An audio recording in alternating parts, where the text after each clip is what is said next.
Hola, Otto. Tinc un concert molt lluny d'aquí. Que em podries deixar el teu cotxe? Un concert? Que bé! Esclar que te'l puc deixar. Aquí el tens. És perfecte per a tu, Roc. Genial!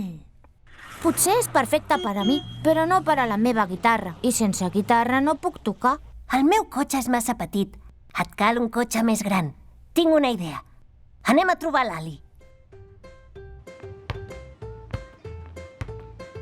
Un concert? Que bé! Esclar que te'l deixo. Aquest és el meu cotxe.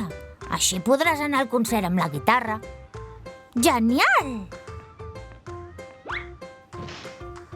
No arribo als pedals i no veig la carretera. Així no puc conduir. Arribaré tard al concert. Què us passa, amics? Rita, em deixes el teu cotxe per anar al concert? El cotxe de l'Otto és massa petit i no hi cap la meva guitarra. I el de l'Ali és massa gran i no arribo als pedals. Esclar, el meu cotxe té la mida ideal. És un cotxe mitjà. Per què no hi anem tots al concert? D'acord!